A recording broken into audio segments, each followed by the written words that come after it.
Hello friends, welcome to the third part of the topic engineering mechanics in preparation for competitive exams related to civil engineering। और पिछले lecture में हमने force, nature of force, ये सभी चीज़ों के बारे में डिटेल में देखा था। And in this lecture we'll see what is resultant force. Resultant force क्या है, what is its definition, what are the methods of calculating it, ये सभी चीज़ हम यहाँ पे देखेंगे। तो at first we'll see the definition. It is the single force which produces the same effect as produced by all the given forces acting on a body।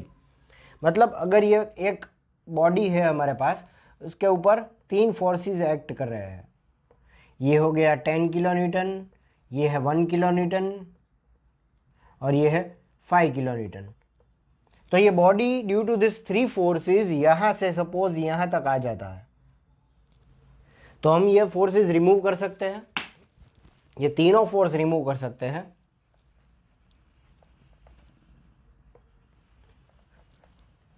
और कोई एक फोर्स जो इस बॉडी को यहां से यहां पहुंचा दे, सपोज 4 किलो न्यूटन, तो ये हो गया हमारा रिजल्टेंट फोर्स।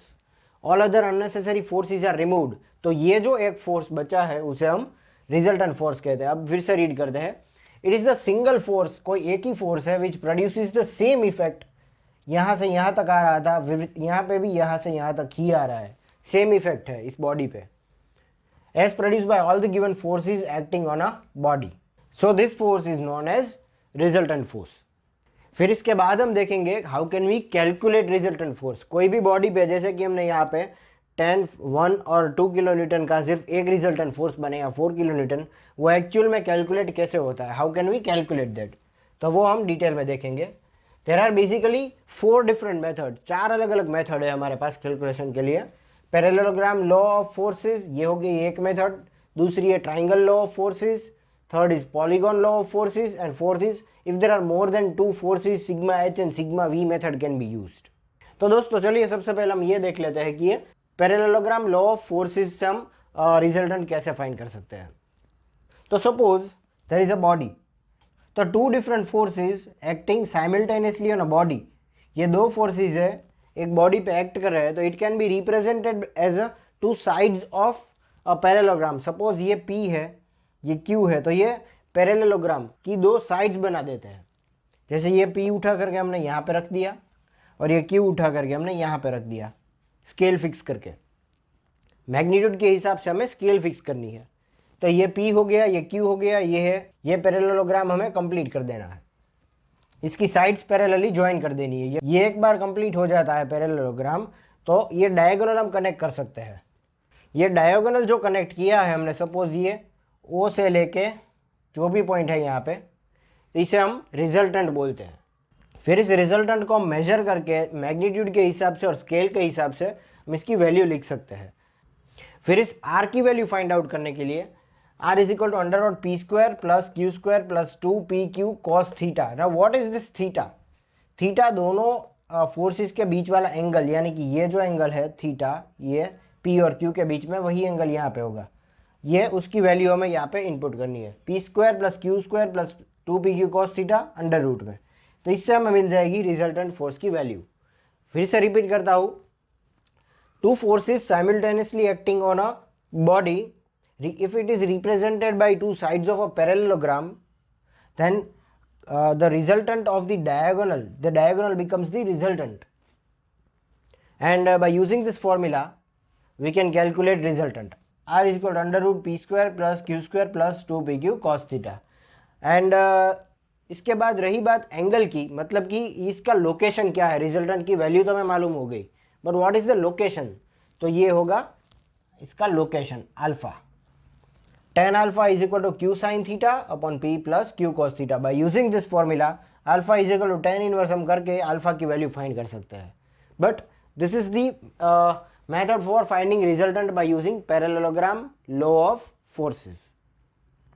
इसके बाद दूसरी मेथड जो है वो है triangle law of forces.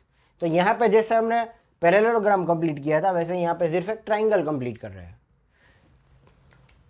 2 forces acting simultaneously on a body, फिर से वही P और Q, representing this forces in form of a triangle।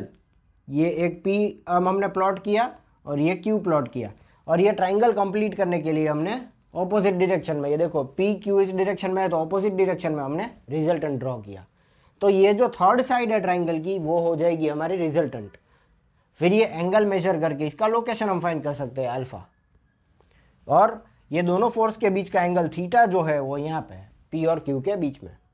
If two forces acting simultaneously on a body, if represented in form of a triangle or in form of sides of a triangle, by plotting the angle between the both, तो ये and completing the triangle, the third side becomes the resultant.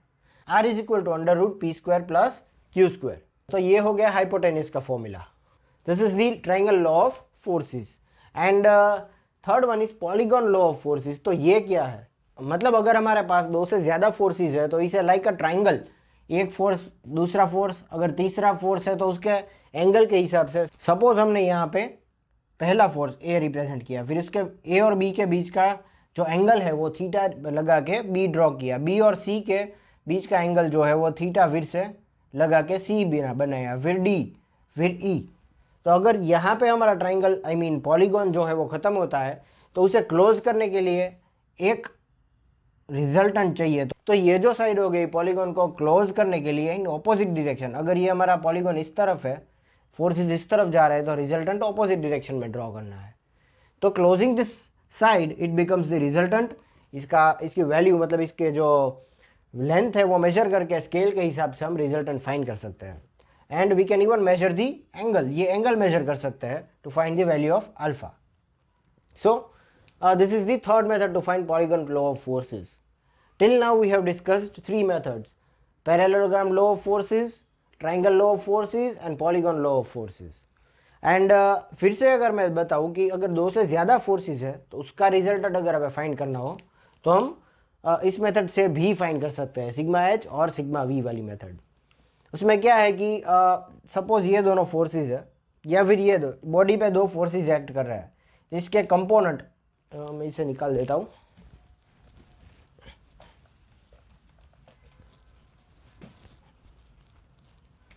एक body है, उसके ऊपर दो forces act कर रहे हैं P और Q।